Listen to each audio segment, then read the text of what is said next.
any good? That's what she asked. Oh no! Oh, I guess the answer is we'll see. I'm working on a new novel now. Yep. It is.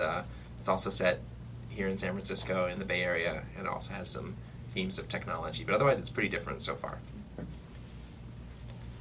I'm writing. Oh, do I? Awesome. Go ahead. Yeah. No. Do you just want to hear about his book? I'm on this show. You go next, Ken. I'm writing a novel of espionage set in the Cold War, chronicling the adventures of Richard Nixon and his discovery of a Lovecraftian evil. No, that's actually the book I'm writing. We'll ignore that. And Oh, sure. I was going to ask, we've talked about like other books as references into the sci-fi or the video game world, but what parts of your books and the characters come from your real lives, whether autobiographical or through people you've known in places? I feel like that's your life is all over that book. This is a more autobiographical novel than I ever expected to write. And when I left college in the early '90s, and I went to work in Cambridge, Massachusetts, at a small video game firm, and that's pretty much how this book starts as well. I mean, this book is full of stuff. People I knew in high school, all the kinds of personalities I knew of people who were drawn into video games. The sort of like rock star, kick-ass, video game designers. The sort of bitter, depressive, angry graphics programmers. I don't know why they're like that, but they are. I mean, I went as close as I could knowing that. My first 100 customers would be the 100 people I've worked with. I name check a few real people, but I back off just short of the imagined lawsuit. So many people, and they've already written to me. I think we're actually similar in that a lot of those people are programmers, software engineers.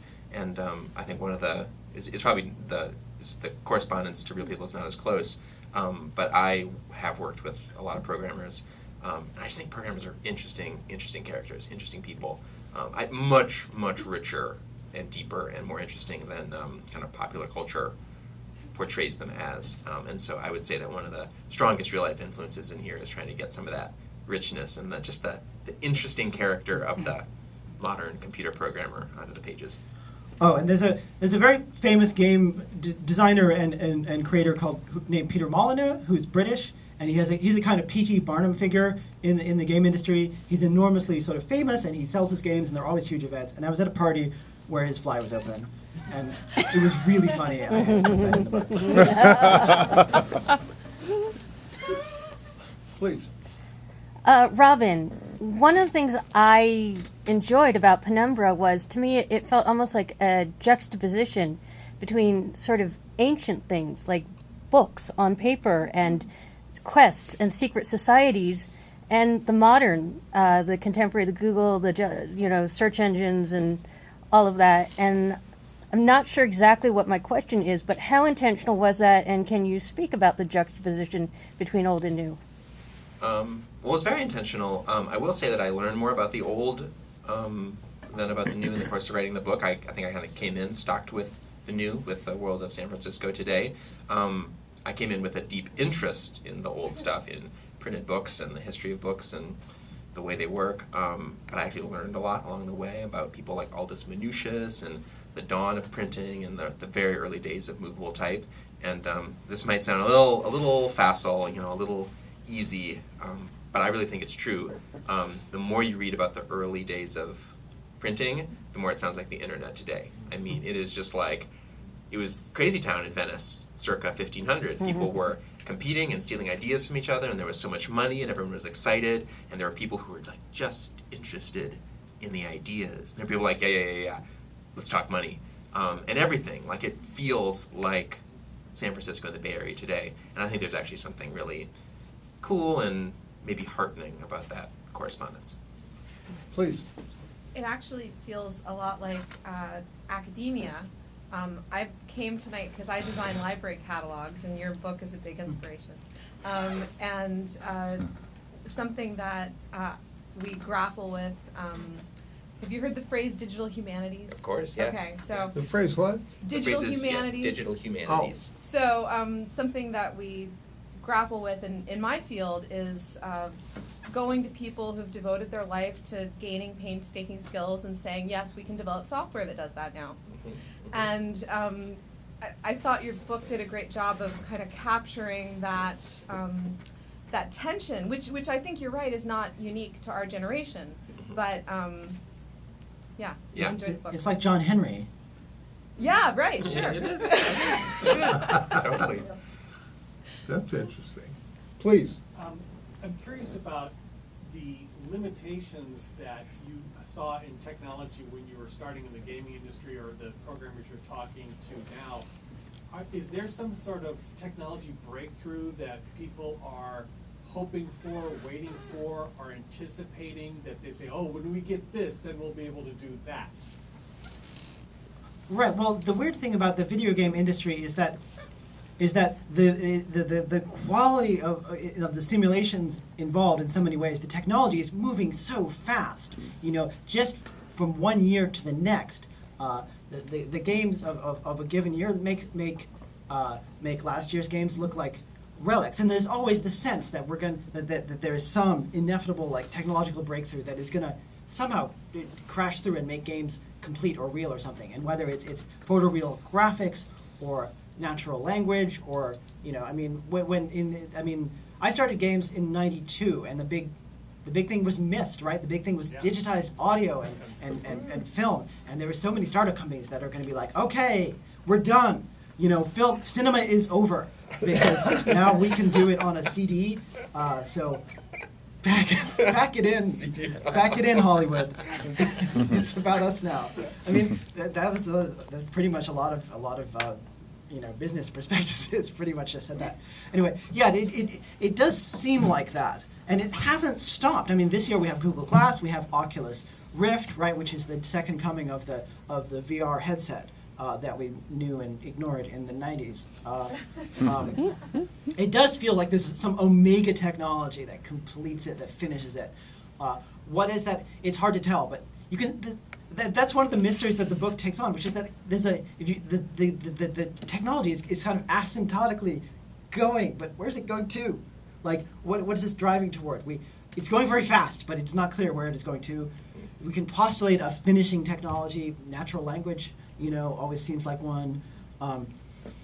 But what happens? Natural language? I just mean a computer's ability to understand like just regular, spoken or typed language. Just The program itself. Yeah, the program itself. So you can talk to a computer, as you would talk to a person, which is, always it's really, really hard, and it hasn't it feels like feels like at least on the consumer, at the retail level, it's starting to change now, but it stood still for 20, 30 years.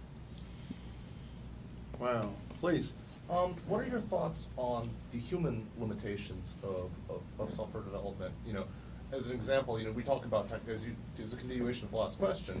We talk about technology moving forward at a very, very rapid pace. We're at the point right at the moment where a game studio has to hire so many artists, and they're all paid incredibly well. We can't make. Yeah. Do you think that the limitation is not going to be technological? It's just simply the fact that nobody has a budget that big anymore. Yeah, thank you for coming to our roundtable on video games. Sorry. No, you can answer the question because then I'll connect it back to writing. I'll bridge it. Right. What are the human limitations that we're coming up against as computer games progress? Yes, as games become more realistic, simply the models and the environments become more detailed. Like the incredibly detailed computer graphics now, just the way a human figure is so close to being photorealistic. That requires a human person to like build that model and add all of that artistic detail. and it requires a lot of people, and it makes the process of creating games just completely unwieldy. And games that used to take one person, right? Then they took 5 people. Now they take hundreds, if not thousands, which makes it creatively unwieldy. It means you're taking a huge financial risk because your games cost $40-60 million to make now at the high end. Again, it's a trend whose outcome I can't really project. I mean, possibly there'll be a breakthrough in tools where this kind of data can be procedurally generated, and that's where the technology is going to focus. So we can just algorithmically generate faces and landscapes to a great deal of detail. That seems like the place where it would have to go, and that raises a very good question of like, does that change the medium if the scene you're seeing was less created by a human being? If there's is there a human being on the end creating the game that you played?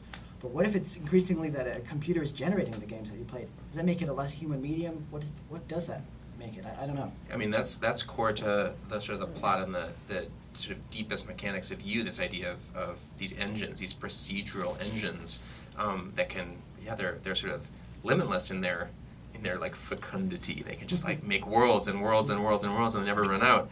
And reading it and reading other things about sort of this idea of procedural world generation or procedural story generation, I really actually wonder about the applications of that stuff to writing as well. I think the experiments that people have done, kind of using code to make prose and combining these things, have today been pretty funky, pretty clumsy, but there's something there. There's something there where code meets literature, and I think actually there's some interesting things ahead. That horrifies me. Like don't you want to read something written by a person because a person cared about it and it's their experience, like versus I don't know what abomination you're contemplating.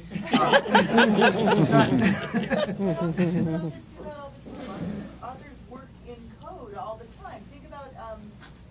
Think about the novels that you love that are series, that are so formulaic that the first one was wonderful, so all the rest are going to be wonderful. Totally. I mean, this is an issue with a lot of genres, but westerns and romance and somewhat in fantasy and science fiction as well. It's like insert character A and plot point E here. And the idea of sort of using it as right, not as the I think sort of seeing the naked machine or like looking the code in the eye is pretty depressing. But the idea that it could be a tool, I don't know. I just always think of the family trees in some of these books, and the fact that now you have to like sit. I don't know what your day is like. You're like, today I'll figure out the Baratheon family tree. I think it's interesting. And the idea that maybe the George R.R. Martin of 2036 is going to be writing some computer code to kind of create the scaffolding for these worlds that he then writes stories in, something like that. It's going to be Robo Martin. Robo Martin. Well, but as Jude is saying, they don't depart from a template, they work within it. Yeah, please.